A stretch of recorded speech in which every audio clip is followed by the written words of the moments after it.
Иду на вечернюю тренировку. Такая вот обстановка, горы, лес, погода хорошая. Сейчас побегаю сначала на улице, потом захожу в зал. Погода очень приятная для тренировки на улице. Просто хотел вам обстановку снять.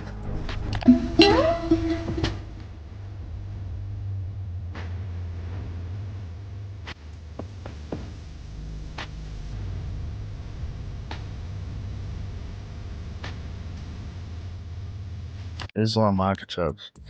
Dude goes up one weight class, goes up to 170. He was the 55-pound most dominant champion ever, most title defenses at 55 ever. Just dominates at 170. Like, every round.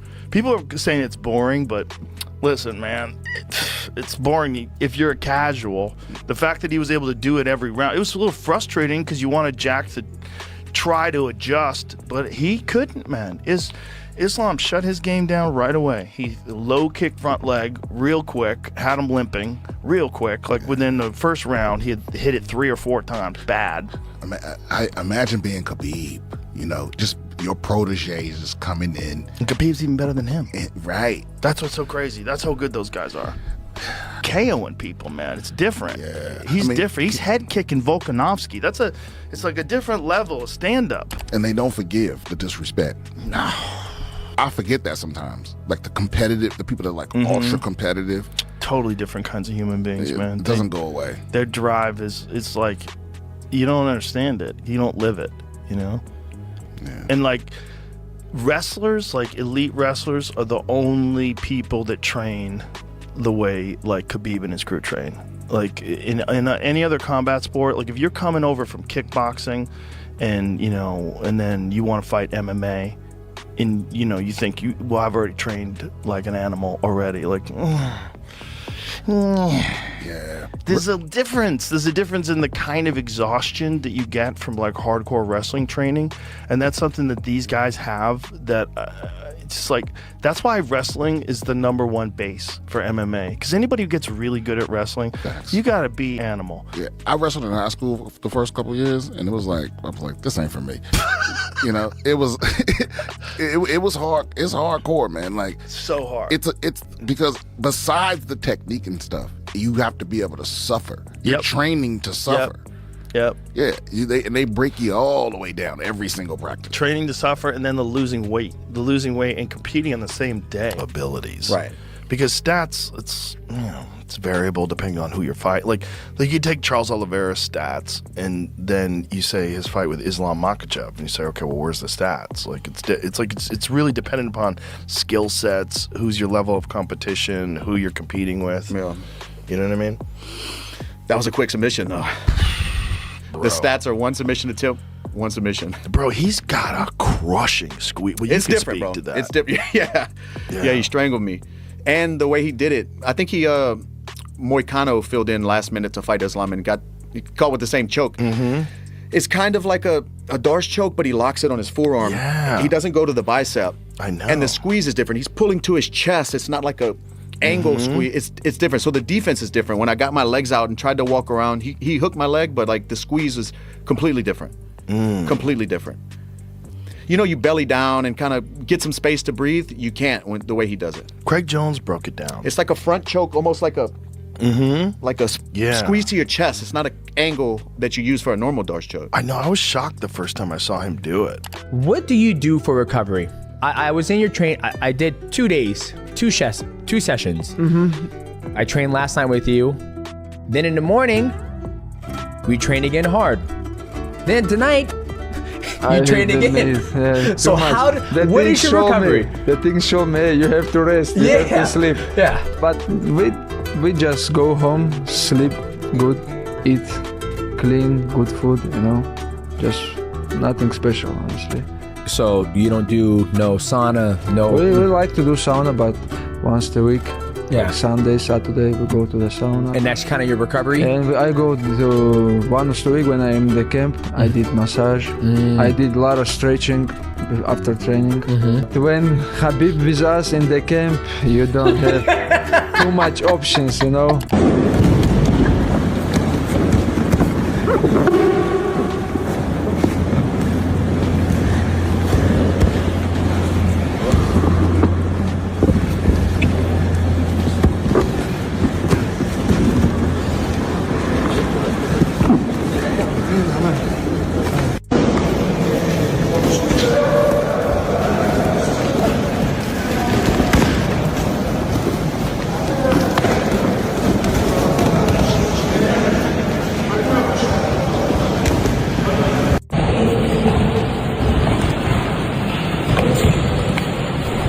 that Islam Makhachev is about to face the colossal challenge of facing Ian Machado Garry, it's safe to say that no stone is left unturned on behalf of the lightweight champion.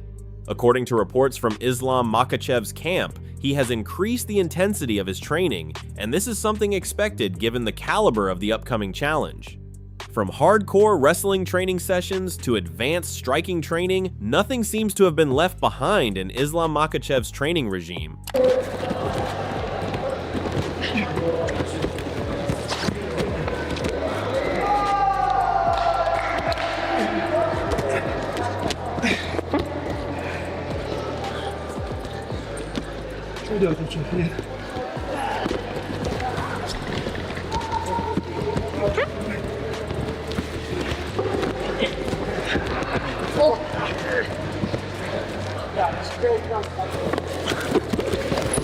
Чекай, ты просто оттягивай,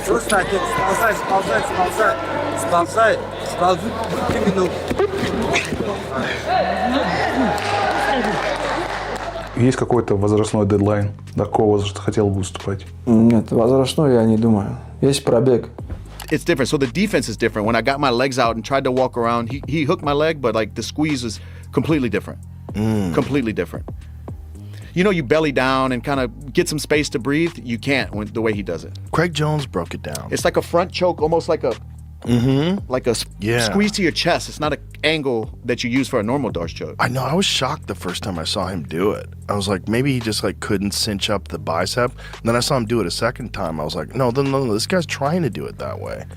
He grabs right Yes, here, right? yeah. And Craig Jones pulls did to an his awesome chest. breakdown of it on YouTube where he explains why it's effective and what's so good about it. And when he gets the grip locked in, like it's complete, immediate blood shutdown. Joe Rogan believes that Islam Makhachev is a real nightmare opponent for anybody, including Ian Machado Garry.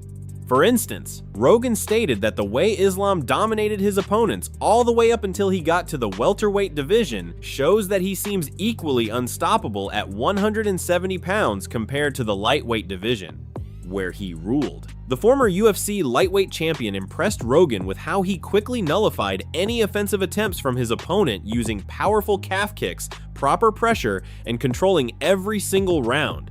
Even though many fans viewed his performance as boring, Rogan believes that this was the case only for fans who are not that interested in the sport due to the skills that were demonstrated by Islam. Islam Makhachev.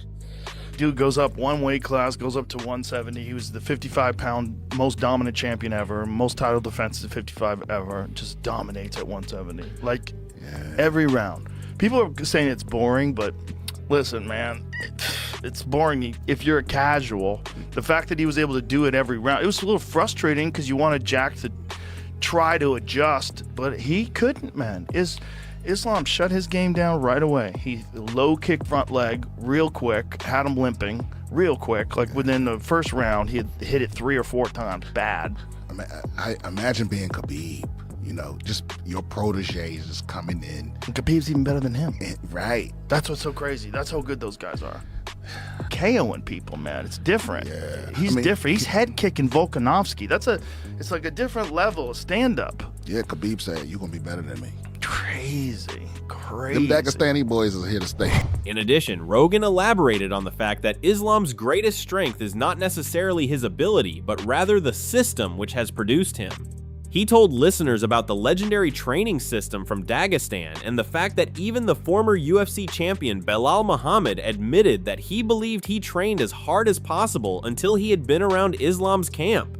In Rogan's opinion, people's lives in Dagestan are based solely on discipline. There are no distractions, parties, or any other entertainment, only daily training along with some of the best wrestlers and fighters in the world.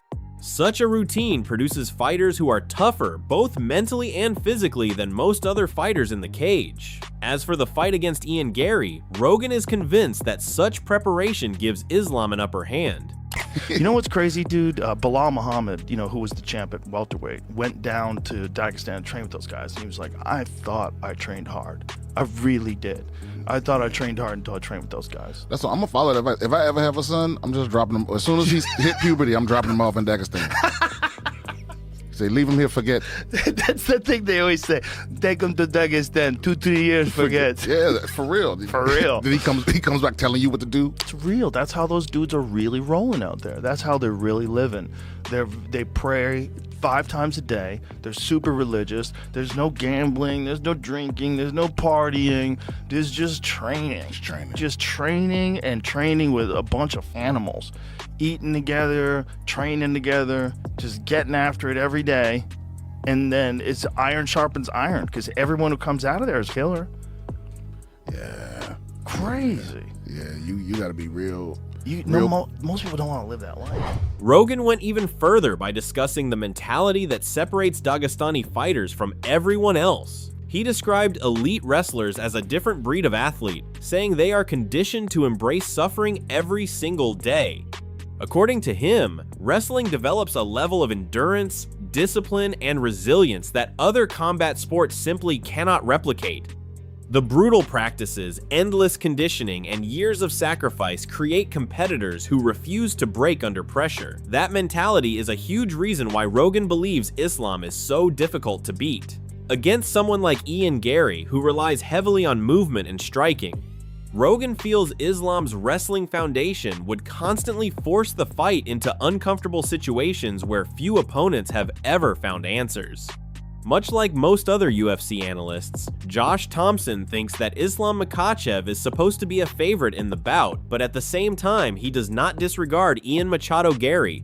According to him, Islam Makhachev is currently one of the best fighters around when it comes to pound-for-pound rating in the MMA world, which makes it hard to bet against him. Still, Thompson claims that Ian Garry has proved himself worthy of being there by winning against some of the best welterweights, and that Garry actually has a lot going for him that could make this fight interesting.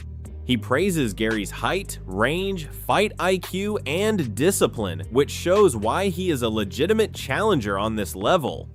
Yet, Thompson worried about the claims from Ian Garry that he could out-grapple Islam. Thompson hopes that this is just pre-fight talk because, in his opinion, grappling with Islam will be a big mistake.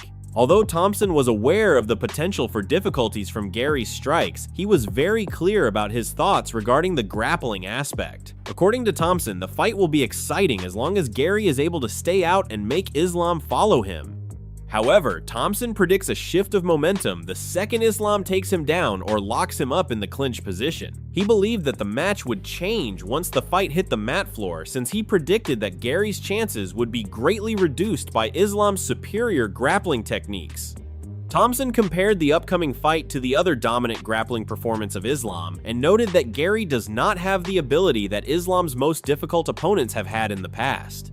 Chael Sonnen felt that Garry's height was an uncommon problem, although he cautioned against making the assumption that Islam won't find a way around it because he had never faced an opponent who has it before. He told people to note that champions are capable of answering the questions that others feel they cannot. Using the examples of Georges St. Pierre and Khabib Nurmagomedov, he showed how champions always show new ways of doing things when confronted with unknown situations. Looking into the technical matchup, Sonnen stated that being able to control the distance might be one of the main advantages for Garry, but he did not approve of the way analysts use terms like fighting at range when they rarely have fighters who can do that against good opponents. He gave an example of Dan Hooker as one of the only MMA fighters who successfully uses his reach. Nevertheless, it was also mentioned that tall fighters become easy targets for wrestlers, which will give more chances for Islam to take him down. Speaking of him, Dan Hardy believes Ian Garry is facing the toughest test of his career against Islam Makhachev. While Hardy praised Garry's confidence and the work he's put into improving his overall game, he pointed out that Islam presents problems in every area of MMA. According to Hardy, Makhachev has the perfect skill set to trouble anyone at welterweight, whether the fight stays standing, moves into the clinch, or hits the ground. He even described Islam as having the kryptonite for the entire division because of how complete his game has become. Hardy also noted that although Garry has been spending time improving his jiu-jitsu and grappling, it's difficult to truly prepare for the kind of pressure and wrestling that Islam brings to the cage. Hardy continued to explain that this Dagestani style keeps producing champions because they all employ the same unyielding approach: wrestling, pressure, discipline, and more dangerous strikes. However, even within the Dagestanis, Hardy made sure to point out that Islam is right at the top of the pyramid. Focusing on the bout itself, Hardy feels that Garry can't afford to go 5 rounds just shooting off his shots and trying to outbox the champion. While he conceded that Garry is a skilled and smart striker, Hardy felt that Islam would ultimately get into the fight if he builds up enough momentum. According to Hardy, Garry needs to do some damage to Islam to gain respect for his offense. This was what some of the top people in MMA had to say regarding the upcoming fight between Islam Makhachev and Ian Machado Garry. Though many believe that Makhachev will retain his belt, others feel that Garry is capable of shocking the MMA community by pulling off an upset win. With a combination of Islam's superior wrestling skills and championship experience matched against Garry's physical stature, mobility, and fight IQ, this has become one of the fights of the year. As we move closer to fight night, the more polarized the views are getting, which just further enhances the hype behind this title fight.